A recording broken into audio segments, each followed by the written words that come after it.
A Palmetto native with a passion for the law and a determination to fight heart disease and stroke. Who is she? You'll meet her coming up next on Carolina People.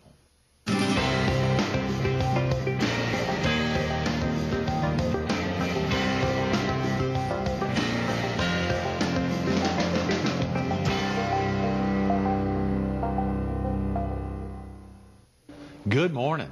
Welcome to Carolina People. This morning we're at the Myrtle Beach Herald. We're focused on the 11th annual American Heart Ball to be held tomorrow at the Myrtle Beach Marriott Resort at Grand Dunes. And we're visiting with one of its co-chairs, the Honorable Jennifer Peters Wilson. Good morning, Jennifer. Thank you so much for coming in. Thank you. Glad to be here. It's tremendous to get you in, and so exciting to think the day before the event. Of course, early in the week, Elaine Thompson was with us on Monday. Glenda, your other co-chair, with us on Wednesday. Lance Thompson with us yesterday.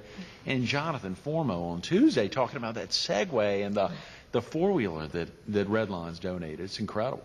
It is, and we're very excited and looking forward to the Heart Ball tomorrow with all the auction items and all the 940-something guests that we'll be entertaining. It is amazing, Jennifer, to think about that room, which last year seemed at an overflow capacity at 850, to know the Marriott's gone out of their way to make sure we could get as many people in there, still in a comfortable position, but to raise as much money to fight heart disease and stroke as possible. The Marriott has been very helpful in accommodating our needs, and I think everybody will be very comfortable in the ballroom, even though we'll have that number. Oh, yeah. Right under 1,000 people. You know, when you think every day as you get closer, and of course for you, having committed really almost a year ago, and I know having to work things out and make sure that everything was okay, but to think about it, you know, to be planning this out, thinking how can we raise as much money as possible, almost $300,000, a huge goal, Jennifer. It is a very huge goal, but I think we're just about there, and if we're not today, we will be there tomorrow night. So I'm excited. What have you been doing this past week to try to get ready? I mean, as you, obviously everyone thinks you began preparing a year ago, but you know, these last couple of weeks have been so critical, and of course, everyone has full-time jobs or activities that keep them away, or you in particular, I know. I mean, how have you been able to find the time to commit to the Heart Association? Well, when I made the commitment over a year ago to co-chair the ball, then I knew that it would take a lot of time, but I realized that I would be taking time out of my schedule at work and at home. But I made the commitment, so I've been able to arrange the schedule at work so that I can be available to do what we need to do. And of course, the last-minute things. For the last week, we've been involved in talking to volunteers, training volunteers, meeting with the Marriott for last-minute details, meeting with the florist, and making sure everything is as it should be. And it really is going to be tomorrow night. Yeah. Yes. You know, so many folks attend the gala, whether it's this event or the Star Chefs auction or the Kingston Gala for Conway Medical Center. There's so many amazing events, but then they'll show up and enjoy the evening and not think about all the volunteer man hours that go into making an event tick. An event like this, which are 2 or 3 times the size of those other events, you really have to put in volunteer hours to make it seem seamless for all the attendees. Oh, absolutely. Yes, we've had lots of people who've donated lots of time and energy to making sure that things work out as they should be, and that this is a very successful event. And we just want to make sure that our guests enjoy themselves and that the goals that we've set have been met. On Carolina People, we don't always have Tar Heel or Palmetto natives. We got one today. We don't always have chief municipal judges of cities. We've got one today. It's a great opportunity. We don't always have dedicated volunteers, but we've got one today. Share with the viewers a little bit about where you grew up, Jennifer. Well, I grew up in Walterboro, South Carolina, which is a small town below Charleston, down in the low country, as we call it. I grew up with 4 brothers and a twin sister. Wow. We grew up there. I was actually born in Charleston, but I was raised in Walterboro. Finished Walterboro High School and went to college in Atlanta and law school in Newark, New Jersey at Rutgers University. And you've been back, I think, 25 years, not to date you there. Oh, no, that's very well. Yeah. Okay. I've been back in South Carolina for 24 years this year. Yes, practicing law. Yes. Do you still have family in Walterboro? My dad is there and my uncle. My brothers and sister are around the state, or I have a brother that lives in New York, but everybody else is in state. Now, you said a twin sister. Is that identical or fraternal? Fraternal. Is yes. that right? Yes. She lives in Greenville, and she's a teacher. Wow. Yes. Do y'all get to see do y'all ever get together for big events, or I guess Christmas time with that many? Oh, sure. Yeah. Yeah. Holidays, and summertime or whenever we can.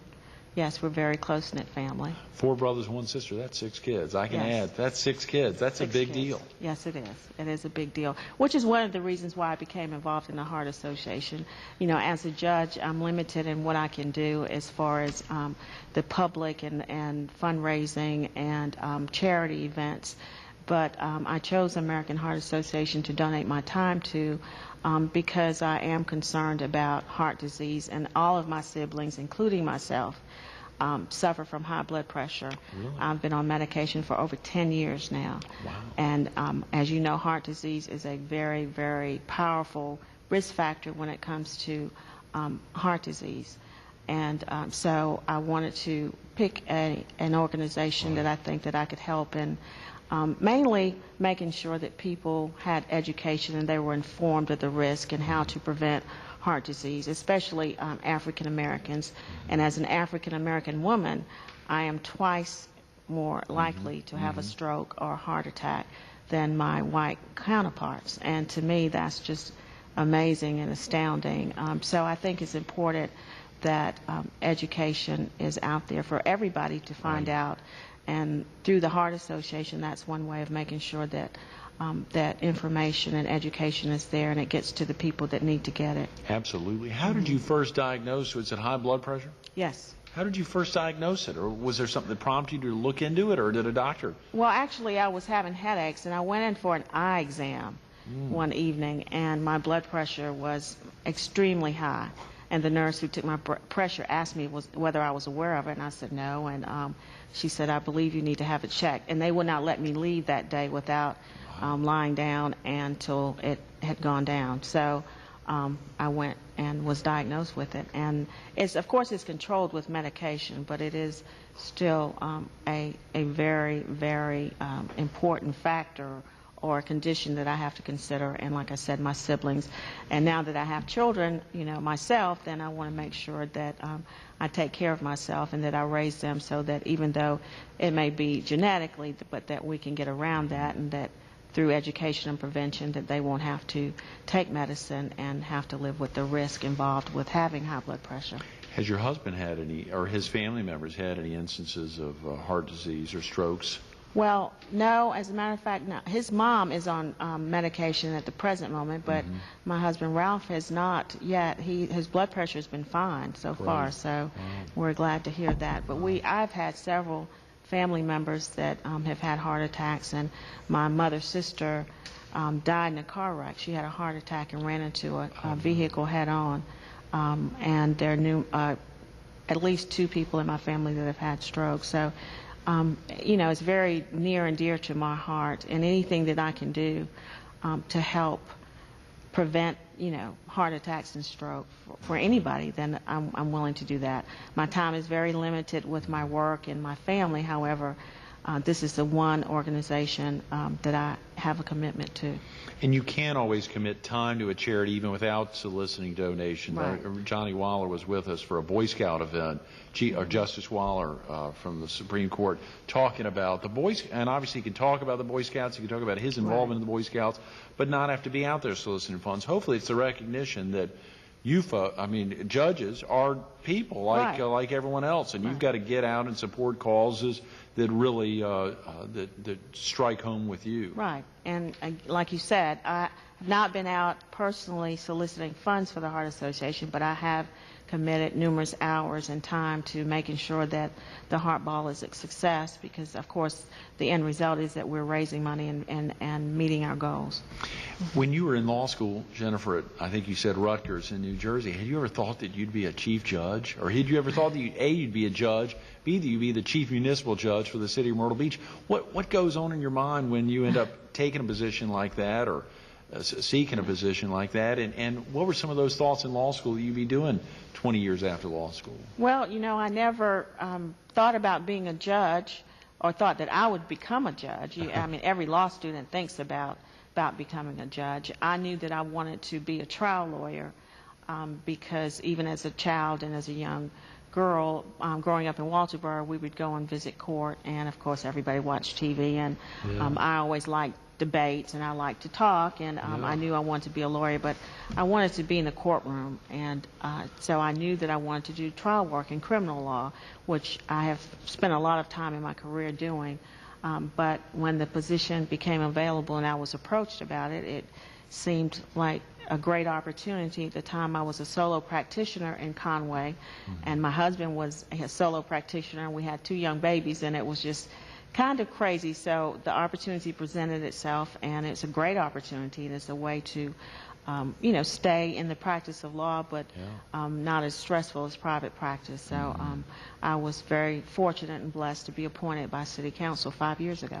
That's tremendous, Jennifer. I want to share with the viewers a little bit about what that position entails, but you and Ralph both acting as solo practitioners, had y'all ever thought about practicing together or having an office together, or are there not husband and wife teams? Well, we've discussed it, but Ralph won't do it because he thinks I'll try to run the office and be in charge, and so we may do that in the future. He's in the process now of building a new law office building, and he has 2 children. That one's a lawyer now, and his son is in law school now. So maybe one day it'll be Wilson, Wilson, Wilson, Wilson, and Wilson. Yes, maybe. Yes. And maybe your girls will come on board. Oh yeah, and add 2 more down the road. You know, my father practiced law with his mother and father, the 3 of them, at one point, and so he obviously yearns for his kids to someday get in with him. But it's a parent's dream come true. Yeah, that's really. What was it about the Palmetto State that pulled you back, Jennifer? You attended college at Spelman in Atlanta, 4 years there, and then 3 years in New Jersey. What was it about? Was it because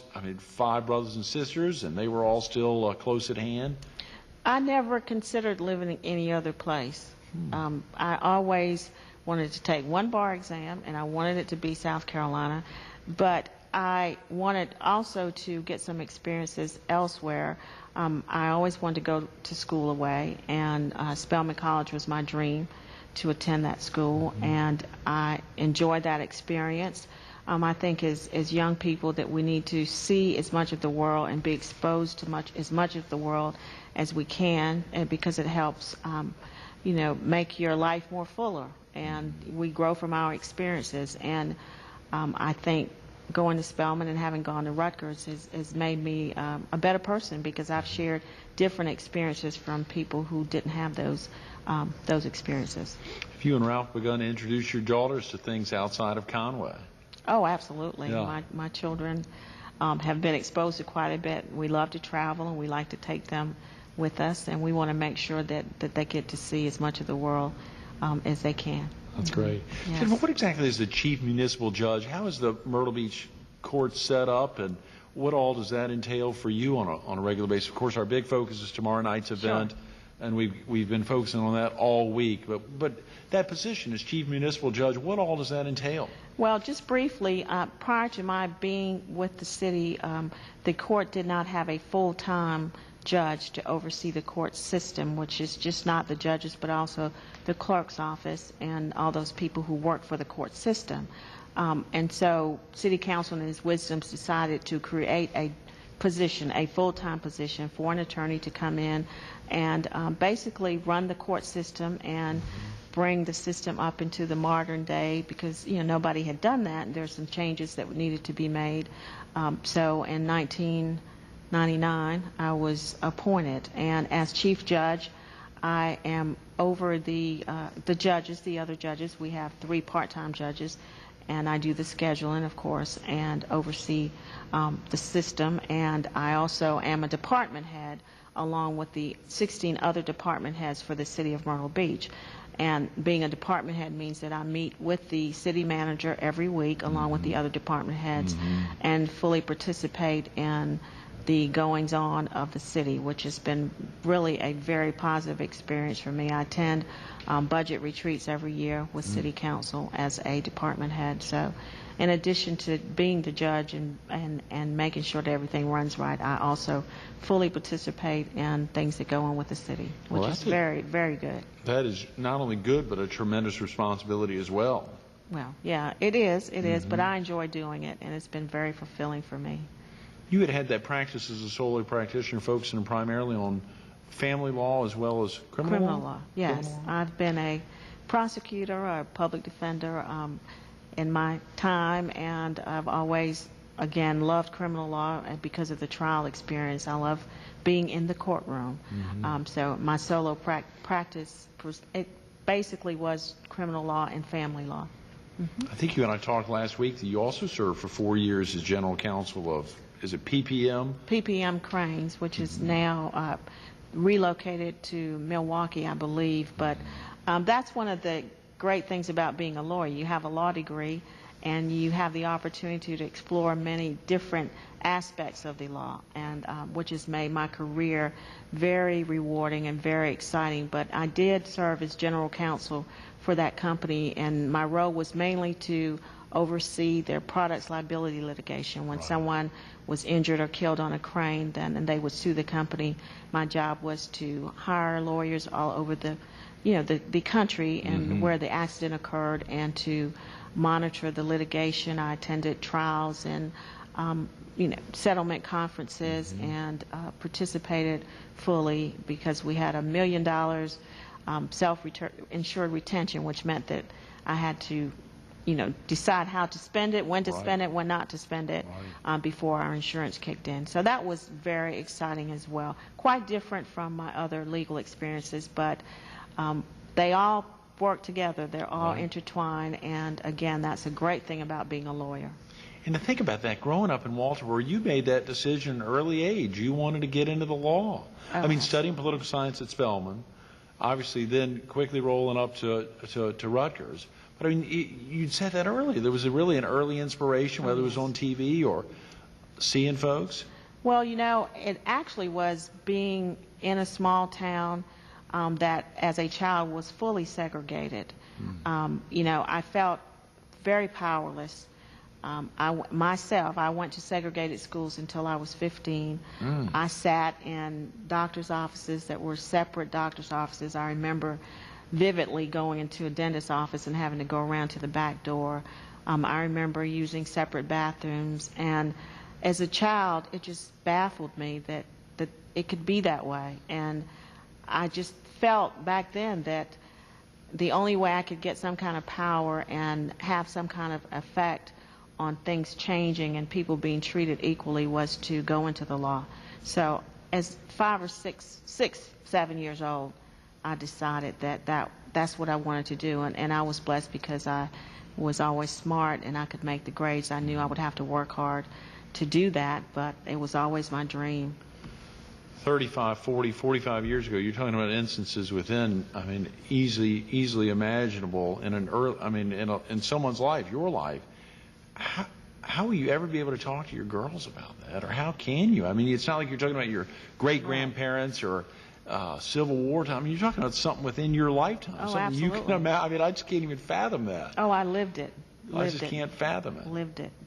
And you're right. It will be hard to explain to Hannah and Rachel that Mommy and Daddy, lived this way, and that there were certain places we couldn't go. I sat upstairs in a movie theater.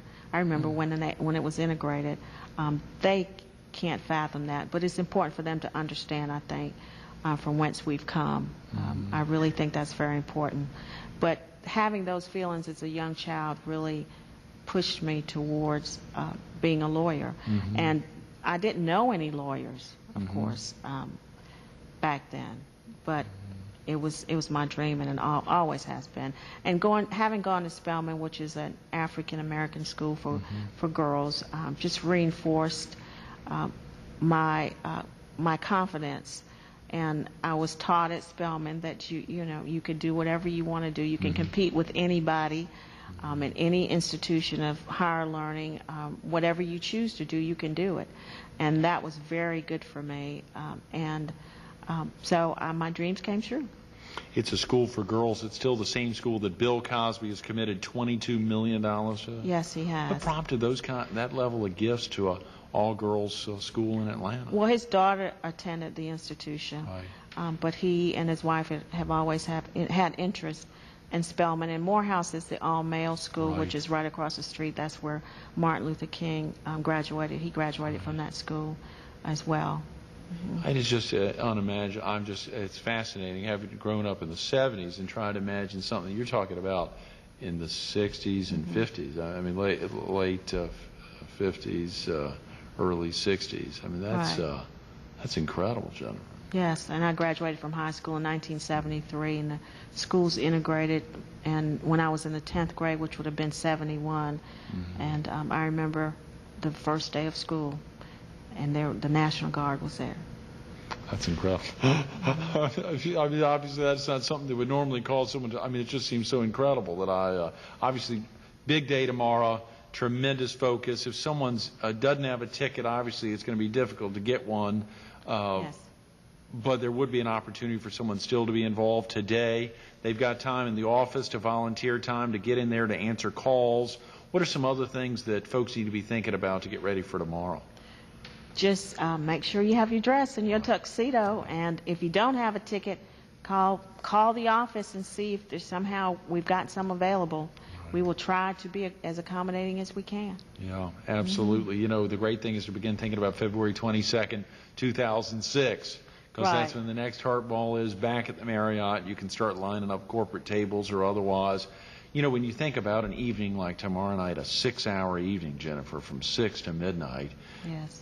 there's a lot of folks arrive at 6 and they're there till midnight. What is it about that tomorrow night's event that gets folks to come early or right on time and stay till the place closes down? Well, a lot of people are interested in the auction items, and they want to get there early and get their bids in. They want to have time to look at everything that we have available. They want to, taste the hors d'oeuvres and have a few drinks and speak with everybody there. Like you said, there will be a lot of people there, and it's a way of touching base and seeing people that you haven't seen in a while. So people never think about the time, and once you get there, it goes so fastly because you're having such a great time. Yeah. And with dinner and the auction and then the dancing and the music, Right. 12 o'clock comes before you know it. I know. It is incredible to think It how is. that 6 hours blows by and it feels like maybe a couple. Yes, it does. It really does. I am very excited. Very excited. Some of those auction items, of course, we think about Jonathan with us on Tuesday talking about the human transporter, the Segway, Yes. the four-wheeler that he's donated, the 650cc unit. But there are some other amazing, what are some other the live auction items? The live auction items, we have a golf cart. Right. That will be great. We have a dinner for, I believe, 8. That's right. That's right. With Tom Milani. Yeah. He will come into your home and yeah. prepare a gourmet meal for you Yeah. and your guests. He will bring us dishes, everything for you. I think will be great. Yeah, and we'll he have does it great all. dessert. Yeah, he does it all. He So really I think does. that will bring some excitement That's as well. right. That's right. I think Tammy had talked about at a meeting last week. You've got a muralist who's willing to do a mural up to 64 Up to feet. 64 feet. Which is That's incredible. right. And I think Steve Yes. Christ has donated use of his 64-something foot Hatteras Yes, he is. for a deep sea fishing event for 4 or 6. Yes, he is. We've got some great items, some beautiful jewelry. R. Jordan has donated beautiful bracelet. We have some necklaces and something for everybody. We have some pretty good parties for kids. Yeah. We have some other trips. We have a week in a house in Maine, Wow. which is great. A week in Fort Lauderdale.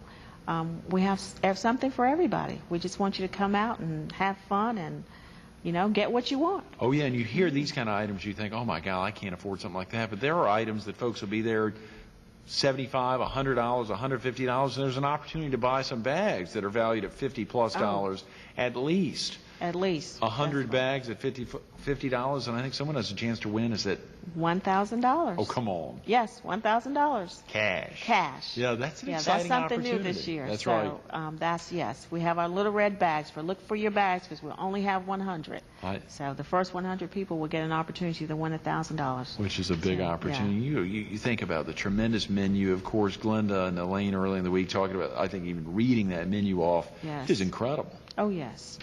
Yes. We have great food, filet mignon, shrimp, asparagus spears, all kinds of appetizers and dessert, wine. It's fabulous. fabulous. You think, Jennifer, obviously getting to the Heart Ball leading up to tomorrow, but some of those early influences in your life that helped set the stage, maybe all the family members that have been affected by either high blood pressure or heart disease or stroke, some of those inspiration from your early days that that you keep in mind. Who are some of those inspirations?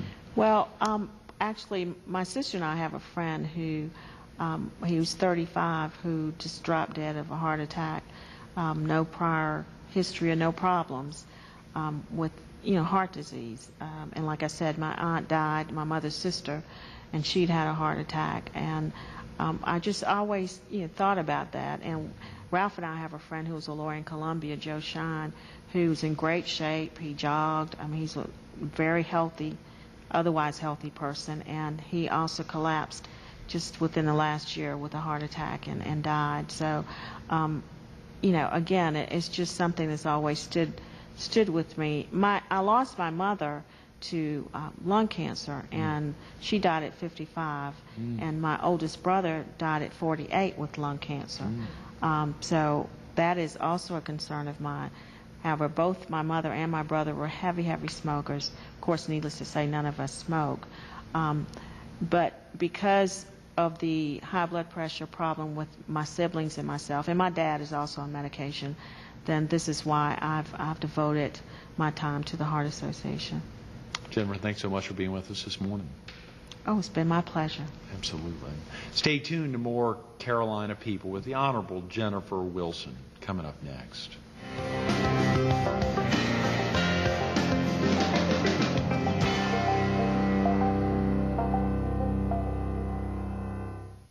We didn't get to talk to her about it if she wasn't the chief municipal judge for the city of Myrtle Beach, what she'd be doing, but we did get to talk about volunteering for the Heart Association.